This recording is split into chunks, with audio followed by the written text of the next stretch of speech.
when I read through your corporate profile, and even I can see it in your in the background behind you there, the new benchmark of aviation in Africa. And I think that you mentioned the lady at the registration counter was quite shocked that you mentioned that your business was an airline. I think she would have been even more shocked if she knew that the ambition you have, which is a very bold one, is actually to set a new, not a new, but the new benchmark of aviation in Africa.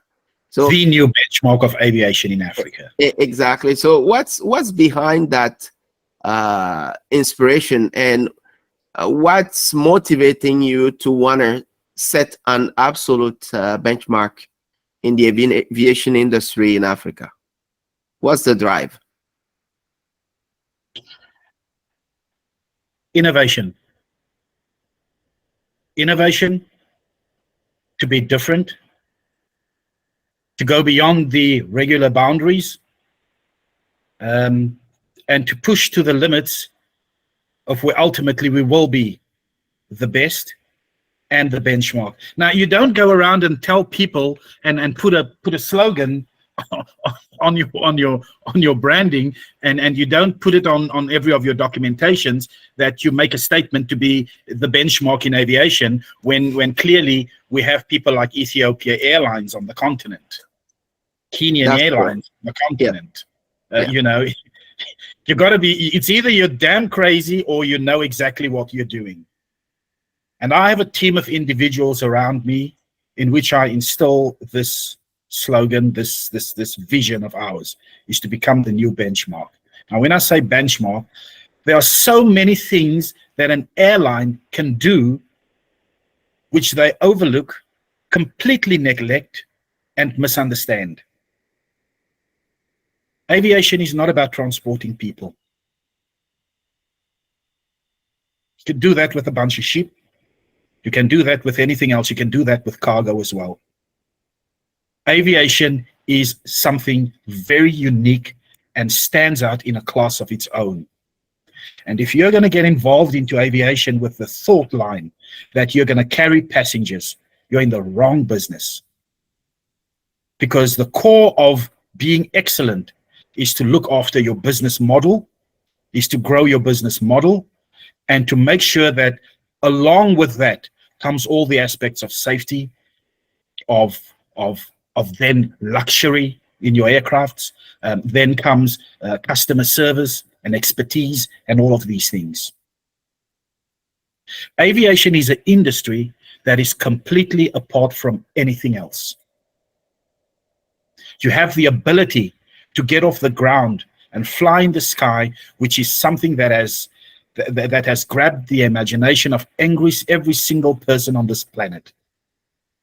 And to go into that environment and take it for granted is why some airlines fail, and why SAA fails all the time.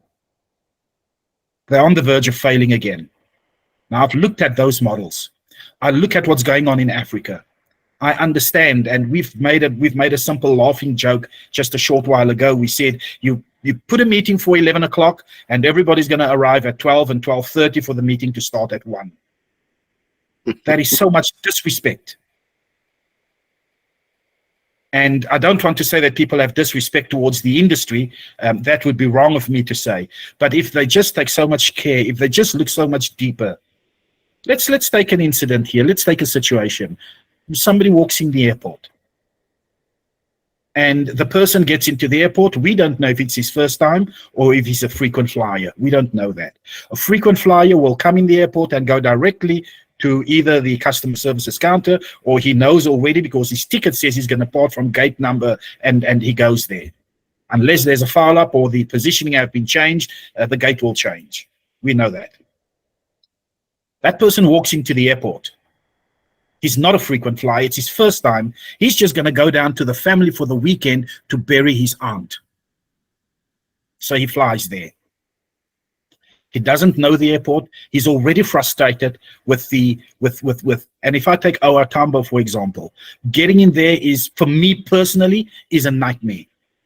It's a nightmare. It's as if I'm the only one who knows how to drive. So having to deal with the congestion on the road to the airport, the fact that you're looking at your watch and knowing that you're possibly going to be late if you don't, you leave an hour or two before the time just to make sure that you get there in time. But these are all things which works on the excitement of the individual. So by the time he walks in the airport, he's already out of his nerves, and he doesn't know where to go. When you walk in the airport at OR Tambo, there's nobody approaching you and saying, good afternoon, sir. Welcome to OR Tambo Airport. Sir, where will you be going today? And the person says, wherever he's going, and there's nobody showing you direction. It is assumed that you know where to go. Security are there. Make no mistake, there's a lot of security. But they're not there really to help you. They're just there to make sure that you don't steal anything and that you don't misbehave. That's their job.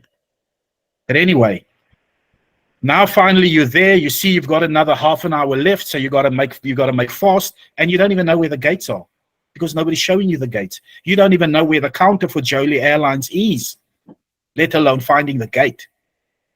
So all that is missing. And we see that as a unique entrance where we can start bringing a change. Make no mistake when I say that every single airline today in South Africa that have sold you a ticket can spend a little more. I would rather charge the ticket an extra 10 rands or $10 or whichever the amount is extra on his ticket to make sure that the necessary people are in place to ensure a smooth transition from the parking lot into the gate where you're going to be boarding your plane. I would ensure that. I would then also ensure that when you're there, you're continuously being reminded that we are here to serve you. Remember, every person that you meet, and this is what I've learned, and this is what I've learned many, many years ago. I used to work for Morkels. They used to sell furniture.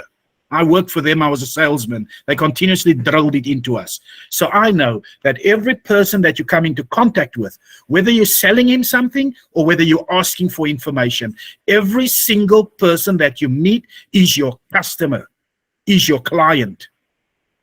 Treat the person with the utmost respect and give your best back to the person, because you never know who you're dealing with. And that is something which I've experienced. And that is what I'm going to put into my teams, and which is going to be part of our learning curve and our skills training. And that is what is going to be in JOLY Airlines. Now you get into the aircraft. There's so many other things that can be done along the way. So it's not just about transporting people. It's about putting the person that is going to make use of your transport, putting that person first.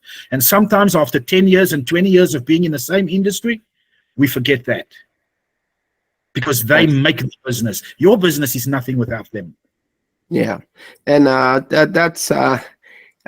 wrote a book a few years ago, I think it was in 2016, which is called Airlines for Business, where I was actually challenging that kind of thinking. I mean, it's a paradigm shifting.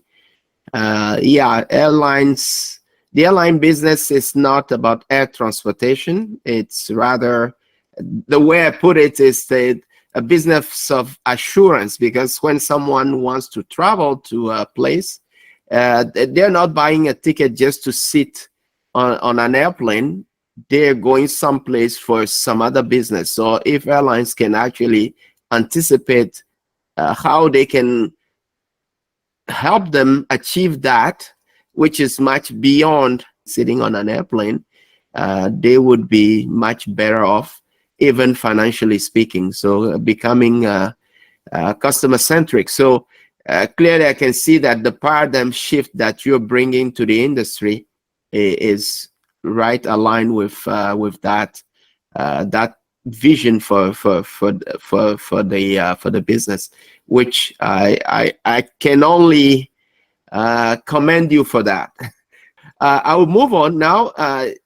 For anyone who knows a little bit about the African airline industry, and you just mentioned quite a few times the case of South African Airways. One of the main challenges that airlines face now is having a difficulty making profits. One exception is Ethiopian Airlines for different reasons. But then when it comes to JOLY Airlines, how do you plan on breaking that curse, if I may, that financial curse, and remain financially stable, particularly as a new entrant in the South African aviation market? That is a great question you're asking there. COVID-19 have taught us a many lot of things. And I happen to have started JOLY Airlines right smack bang in the middle of COVID, which is also not, many people would say it's not a good idea. But I knew COVID had to end eventually. And when it ends, I really want to be there and I want to begin to impact. So we started in COVID. And we saw the palpitations that the aviation industry was going through. It went and got bust in a hurry. Many airlines have closed their doors. Some of them are still closing their doors as the effects, you know, the back end effects of COVID-19. Yes, everybody says, and everybody will write in their magazines that, oh, we're seeing an upsurge in aviation. But they forget the damage that was done, and those many people who took out loans to float their companies and to float their organizations and to float their airlines.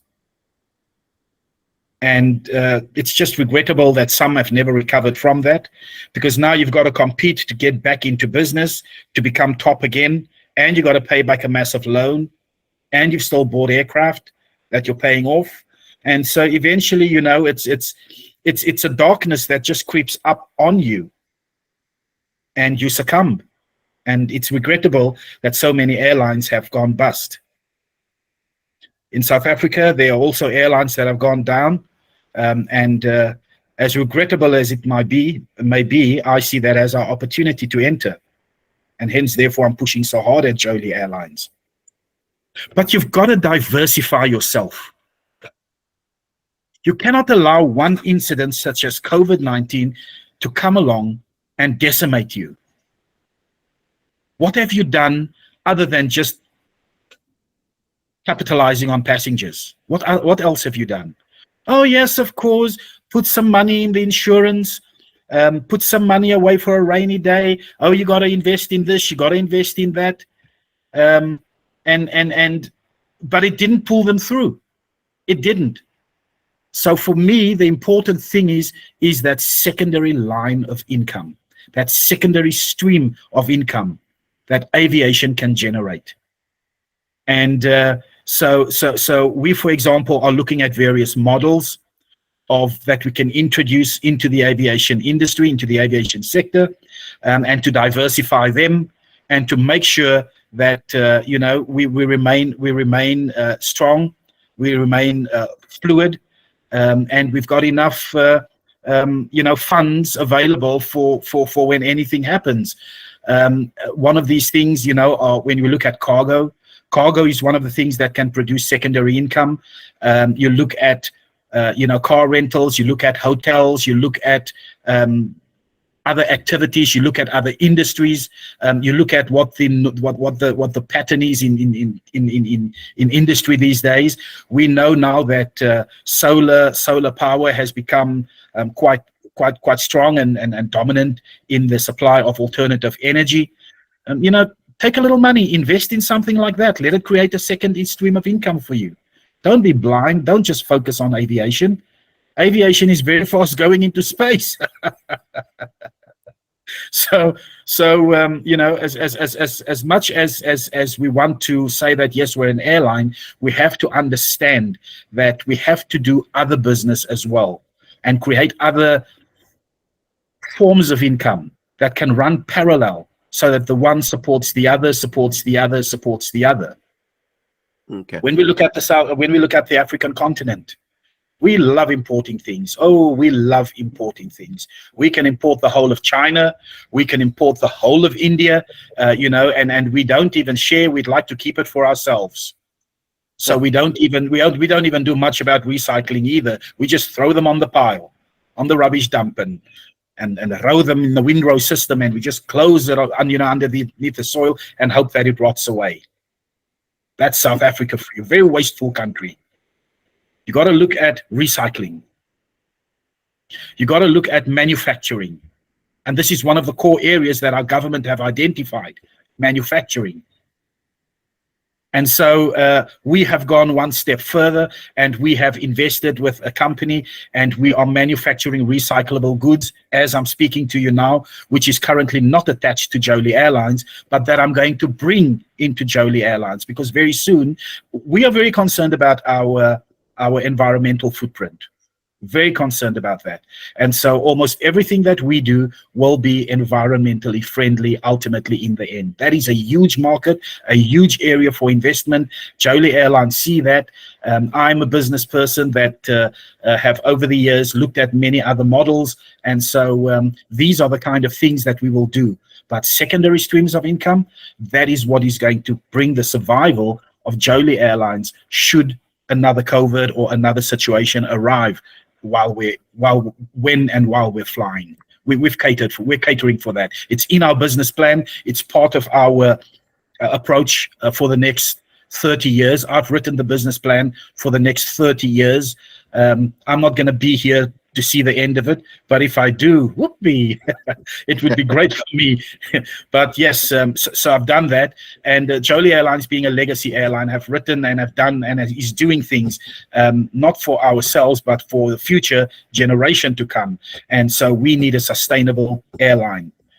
I'd like to mention this is that if you look at the design of, and there's one behind us now, if you look at the design of JOLY Airlines' aircrafts, you know, the livery on them, it's got one of our biggest heritage in South Africa and in Africa, which is in South Africa we call them the Group 5. It's the 5 large animals.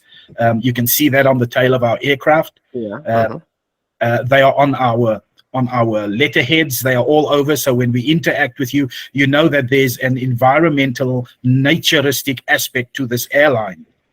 But we've taken it one step further. We have branded the aircraft or branded all our things and our livery as well in such a way that it is acceptable that JOLY Airlines will overtake SAA. And that is my goal. That is my drive. And when that happens, we don't need to go and design a new tail piece and paint flags on the tail. And we're patriotic as we are. JOLY Airlines is written in the flag colors of South Africa.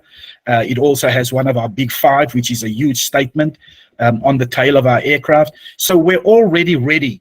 At the time of inception, we're already ready to take on the nation's need for aviation transport and to compete and to diligently crawl back and take back where we were some many years ago when we were one of the leading airlines of the industry in the world. Yeah. So when I say about the benchmark now, you know why I'm saying that. That's where we're heading towards. I see. Wow. Okay. Very bold, not just bold statement, but bold vision. And I can see that diversification is the strategy that you're going to actually use in terms of generating multiple streams of income to help keep JOLY Airline financially stable, which is very interesting. Yes, I did touch on that too on in my book, Airlines for Business. So I can see that we're kind of aligned and when it comes to the way the airline business should be run, which is not necessarily the case now as we speak. And you've touched about how you would actually differentiate JOLY Airlines in terms of positive customer experience. So I wouldn't ask you that question.